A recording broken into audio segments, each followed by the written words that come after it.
Om Swastiastu. Selamat pagi saudara, apa kabar Anda hari ini? Semoga selalu dalam keadaan sehat dan tentunya juga berbahagia. Kembali lagi bersama saya Dewi Nitya di Kompas TV di Sapa Bali Pagi Ruang Psikologi. Dan saudara, seperti biasa di Sapa Bali Pagi Ruang Psikologi kita selalu mendatangkan seorang narasumber yang merupakan seorang psikolog perwakilan dari HIMSI atau Himpunan Psikologi Wilayah Bali.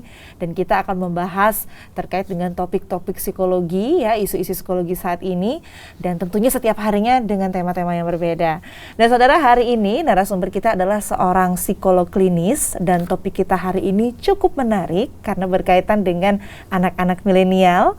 Hari ini narasumber kita ada Ibu Konstantin Alvarinda, MC psikolog, seorang psikolog klinis, dan kita akan membahas terkait dengan topik mobile phone versus stroke phone, dilema orang tua versus anak milenial. Dan sebelumnya kita akan sapa dulu narasumber kita hari ini, ada Mbak Tita.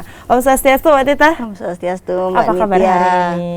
Sehat. Sehat selalu. Selalu. Temanya adalah dilema orang tua dan anak milenial. Iya, betul. Karena saat ini memang anak-anak milenial cukup kreatif dan cukup tersorot begitu ya, sehingga muncul beberapa dilema-dilema begitu, dan itu akan kita bahas hari ini.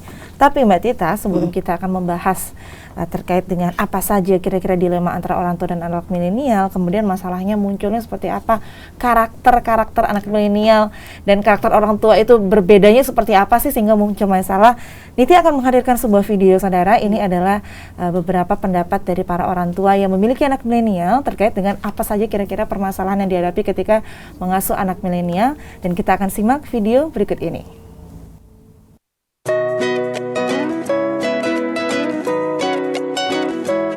Saya merasa kesulitan kalau mengajari anak di rumah itu.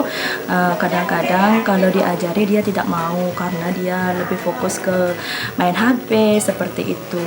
Jadi saya ini merasa kesulitan mengajari dia. Dia kadang-kadang bisa, kalau tidak dikasih HP dia bisa ngamuk seperti itu. Jadi di era milenial seperti sekarang ini, salah satu kesulitan mengurus anak itu karena pengaruh gadget. Jadi anak-anak jadi kurang konsentrasi, kurang tahu permainan tradisional karena terlalu sibuk dengan HP yang dibawanya.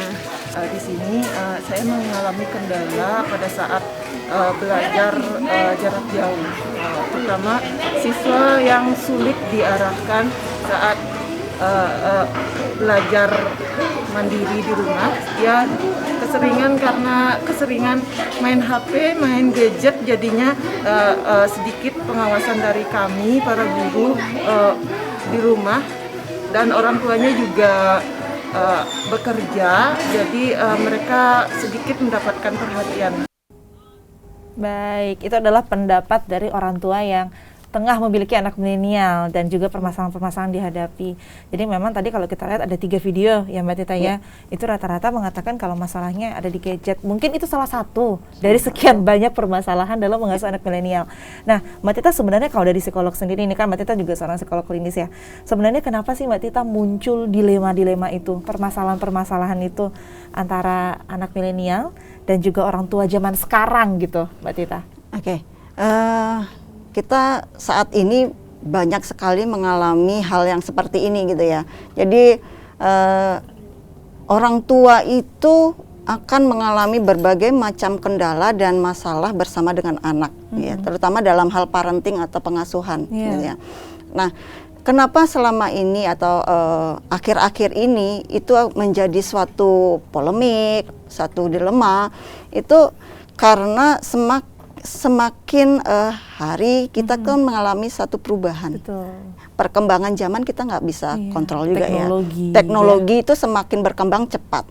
Ya, mulai dulu mungkin HP itu banyak ya yang standar aja lah ya. Nggak secanggih sekarang gitu. Secanggih sekarang gitu kan. Sekarang sudah sekarang ada 4G, betul, sudah mau yang lebih canggih lagi, smartphone-nya udah banyak kan aplikasi-aplikasinya. Kita tidak bisa untuk mengontrol yang namanya perkembangan seperti itu, karena bagaimanapun itu kan dinamis ya, perubahan perkembangan teknologi akan terus berjalan. Nah, berjalannya dengan perkembangan teknologi, tentu saja ini akan merubah satu perilaku manusia untuk bisa beradaptasi terhadap perkembangan teknologi.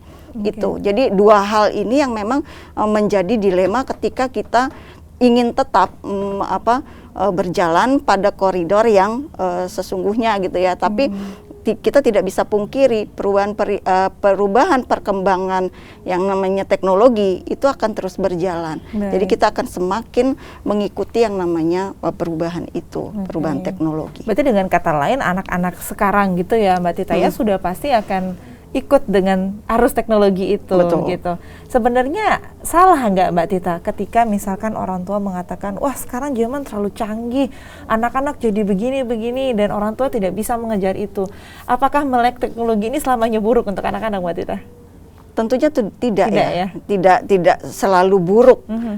Karena bagaimanapun kita harus tetap mengikuti perkembangan zaman. Kemudian kita tidak boleh ketinggalan dengan yang namanya teknologi, ya. Karena dengan teknologi manusia akan semakin dipermudah di dalam melakukan kegiatan, aktivitas seperti itu. Jadi sebenarnya kalau kita tetap berjalan pada norma gitu ya, kemudian sesuatu yang kita lakukan tidak berlebihan, maka itu akan sewajarnya saja bisa berlaku ya, gitu untuk anak-anak. Ya betul. Jadi kalau kita misalnya contohnya anak-anak menggunakan gadget gitu ya, sepanjang kalau kita bisa mengontrol atau melakukan pengawasan terhadap penggunaan gadget, itu tidak akan menjadi hal yang berdampak buruk sebenarnya terhadap anak-anak. Itu. Berarti orang tua juga di sini punya PR gitu ya, Mbak Tita? Iya, betul. Jadi PR-nya orang tua itu bukan hanya sekedar ngasih gadget saja ke anak, tapi juga harus bisa mengawasi dan mengontrol penggunaannya. Ya. Jadi kalau anak itu kan apalagi dengan anak milenial, mereka kan rasa ingin tahunya lebih besar. Rasa mempunyai hal yang ingin dia lakukan lebih itu lebih besar. Ya, rasa ingin tahu lebih besar. Jadi kita pun harus bisa mengontrol gitu. Sejauh mana penggunaan gadget itu bisa mereka gunakan. Jadi harus ada alasan lah ya dari orang tua kenapa ada gadget dan kenapa kamu harus membatasi penggunaan gadget. Kemudian apa yang harus kamu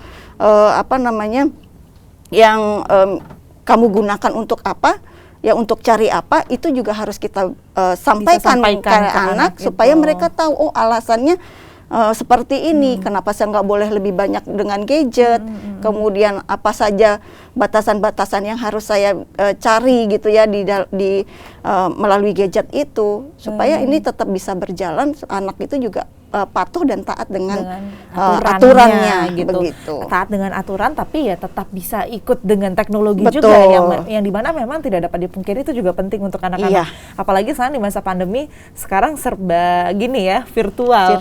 Mau nggak mau harus ada teknologi yang ada juga di sana. Nah, betul. Itu karakter-karakter anak milenial mungkin kita akan bahas lebih lanjut nanti di segmen selanjutnya ya, Mbak Tita. Tapi sebelum itu sebenarnya seperti apa sih Mbak Tita karakter dari orang tua itu? Ya mungkin generasi sebelum milenial ya, generasi Y, generasi X. Nah, itu gimana sih Mbak Tita sehingga bisa muncul perbedaan-perbedaan dan dilema ini Mbak Tita? Ya karena kalau zaman saya gitu ya, saya ini termasuk generasi X lah ya kalau bisa dibilang gitu, atau orang tua yang lainnya lah yang mempunyai anak-anak dengan yang lahir sebagai generasi X gitu ya, generasi Z gitu ya, generasi milenial. Itu karena orang-orang tua dengan generasi X ini punya karakteristik yang mereka sudah teratur gitu ya. Mereka terlalu taat dengan aturan gitu ya, dengan panduan-panduan yang jelas. Mereka memahami apa yang yang orang tua sampaikan gitu kan. Lebih kalau sekarang kan lebih rebel gitu ya. Kalau orang zaman dulu kan strict ya dengan aturan. Mereka strict. Jadi tidak ada yang namanya bargaining power terhadap anak gitu ya. Jadi mereka kemudian karena dari sisi informasi juga kan juga masih terbatas ya. Kalau zaman dulu kita mungkin belum bisa mencari informasi melalui Google misalnya. Iya, betul. Ya, kita belum bisa surfing melalui dunia maya gitu kan. Nah, ketika orang-orang dengan generasi X ini, generasi Y gitu ya, mereka itu kan sangat berbeda karena dengan generasi X dan generasi Y ini masih ada semacam teknologi sedang berkembang. Komputer pun sekarang sudah berbeda dengan zaman kita dulu gitu ya. Kami dulu masih yang bentuknya besar gitu ya. Kemudian aplikasi juga belum terlalu banyak ya, tidak secanggih sekarang. Orang juga menggunakan minimal Word aja ya. Word itu yang simple. Zaman dulu sudah mengerti ini aja yang sederhana. Tapi sekarang itu Word ternyata sudah bisa berkembang dengan lebih pesat ya. Jadi kita sendiri, kalau menurut saya sendiri kalau sebagai orang tua kadang juga kesulitan. Ternyata ada ini loh, ada menu ini ya, gitu ternyata kan. Secanggih itu. Dan mereka pun anak-anak generasi milenial lebih mudah untuk memahami itu. Nah, karena perbedaan-perbedaan itu tadi karakter dari orang tua begitu, generasi kurang lebih X atau Y. Nah, kira-kira gimana sih karakter dari anak milenial? Tapi kita akan jeda dulu, kita akan bahas di segmen selanjutnya, Mbak Tita. Dan saudara, kita masih akan membahas terkait dengan topik mobile phone versus stroke phone, dilema orang tua dan anak milenial. Tapi kita akan jeda sejenak. Untuk itu jangan kemana-mana, tetap di Sapa Bali Pagi, Ruang Psikologi.